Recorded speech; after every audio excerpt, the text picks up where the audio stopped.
अच्छा भाई, यहां हमें एक सर्किट दिया गया है, हमें ये वाला करंट निकालना है जो R1 के थ्रू जा रहा है और जो R2 के थ्रू जा रहा है।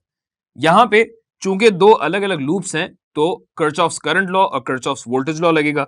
वो किस तरीके से लगाते हैं ये मैं आपको अपने तरीके से सिखाता हूं। सब अपने तरीके से सिखाते हैं, मैं अपने तरीके से सिखाऊंगा। पहले हम करंट्स मार्क कर लेते हैं। देखें I1 जो है, इसको हम I1 कहेंगे, जो IR1 हमें निकालना था। तो I1 ये जा रहा I1, और I2 जो आपका है, जो IR2 वहां पे लिखा हुआ है, वो इसके थ्रू जा रहा है। तो ये है आपका I2, करीब करीब लिख देते हैं। मैं एक और करंट डिफाइन करूंगा जो कि इस लूप में होगा, और चूंकि बैटरी की डायरेक्शन ये है तो मैं कह देता हूं ये, चले I3। ये मैं क्यों कर रहा हूं? क्योंकि सबसे पहले मैं लगाऊंगा इसमें Kirchhoff's current law, KCL। KCL से हमारे पास एक इक्वेशन आएगी। किरचॉफ्स करंट लॉ क्या कहता है कि किसी भी नोड पे, नोड क्या है जहां पे करंट डिस्ट्रीब्यूट हो रहा है, तो ये एक नोड है और ये एक नोड है। किरचॉफ्स करंट लॉ आपको ये कहता है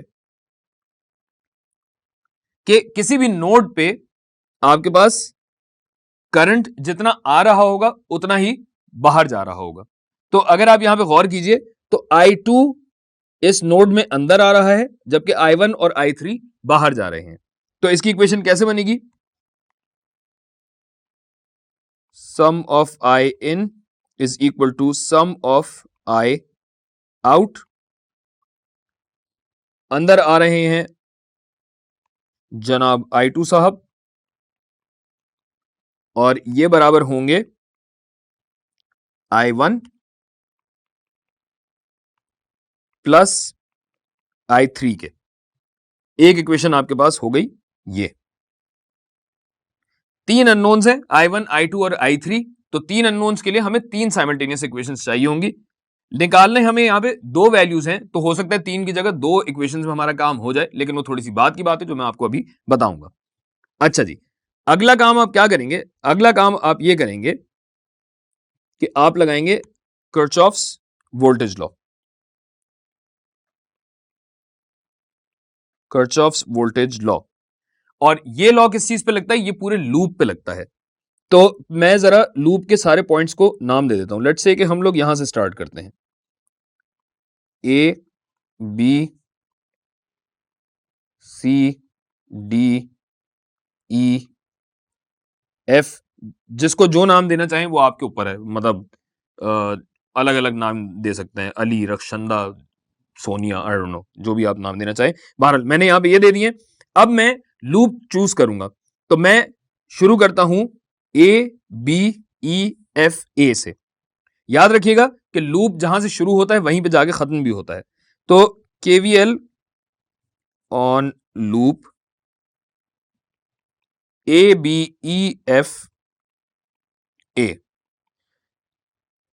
और किरचॉफ्स वोल्टेज लॉ आपको यह कहता है कि जितनी एनर्जी आपने दी है वो सारी की सारी एनर्जी कंज्यूम हो जाएगी सर्किट में, assuming that there are no losses, जो कि हमारी असम्पशन यहां पे है। ठीक है भाई, जिसका मतलब यह है, लिख भी देता हूं, सम ऑफ EMFs, जितनी सप्लाई की है उतनी ही ड्रॉप भी होगा वोल्टेज एक्चुअली। ठीक है जी, तो EMF यहां पे क्या है? अच्छा, अब चक्कर ये है कि किस डायरेक्शन को पॉजिटिव लेना है, किस डायरेक्शन को नेगेटिव लेना है, ये हमेशा कंफ्यूजन रहती है। मैं ये करता हूं कि मैं जाता हूं हमेशा काउंटर क्लॉकवाइज डायरेक्शन में। करंट की जो भी डायरेक्शन दी हुई हो, मैं अपनी डायरेक्शन चूज करता हूं, और इस डायरेक्शन में जब मेरे पास एक नेगेटिव टर्मिनल आता है तो मैं EMF को ऐड करता हूं, यानी +9 वोल्ट्स। क्योंकि जब मैं नेगेटिव टर्मिनल में जा रहा हूं और पॉजिटिव टर्मिनल से निकलता हूं तो यहां पे EMF ऐड हो रहा है, इस वजह से इसको मैं पॉजिटिव लेता हूं। ये बराबर होगा, जब हमने यहां से शुरू किया, आपकी सहूलत के लिए, एक्चुअली मुझे तो आता है, आपको सहूलत रहे तो मैं इसको कह देता हूं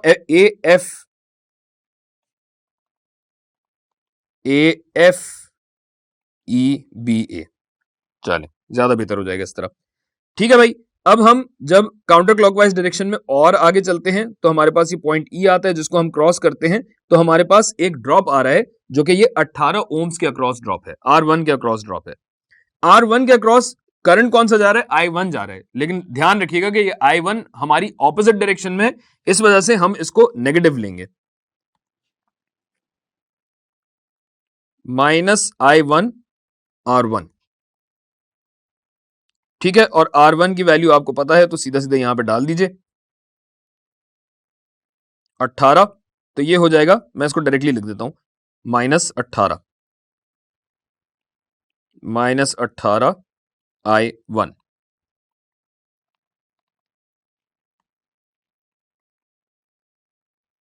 ठीक है जी। ये हो गई आपके पास इक्वेशन नंबर 2। फिर आप केवीएल लगाएंगे किस पे? ये दूसरे लूप पे लगाएंगे, आप चाहें तो बड़े वाले लूप पे लगा लें, मैं छोटे वाले पे लगाऊंगा। Applying Kirchhoff's voltage law on loop BEDCB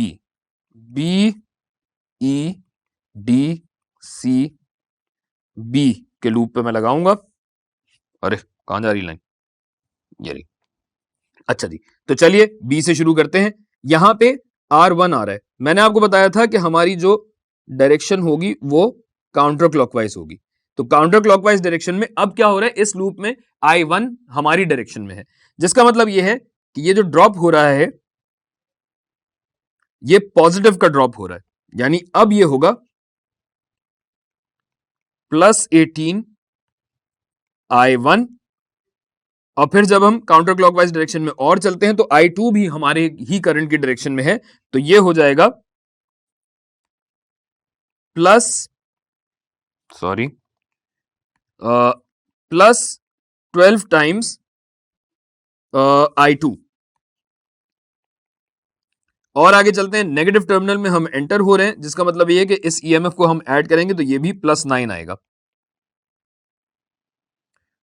ठीक है। और ये हो गई हमारे पास equation number 3।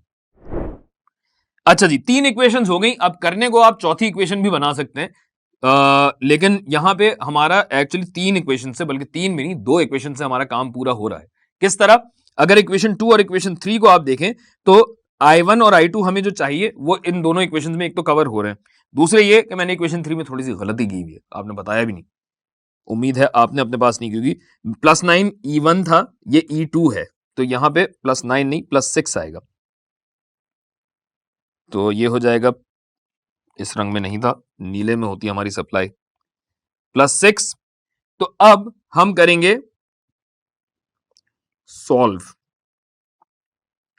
Equation 2 and equation 3, simultaneously solve करना, मैं लिख नहीं रहा, लंबा लफ्ज है यार, बहुत मेहनत होती है। 12, तो इक्वेशन 2 में अगर आप देखिए तो equation 2 implies that I1 is equal to +9 over -18, यानी I1 आपका आ जाता है -12 इज इक्वल टू -0.5 एम्पियर्स, ठीक है। तो ये तो I1 हो गया आपका, और इक्वेशन 3 में जब आप इसको डालेंगे I1 को, तो ये हो जाएगा 6 इज इक्वल टू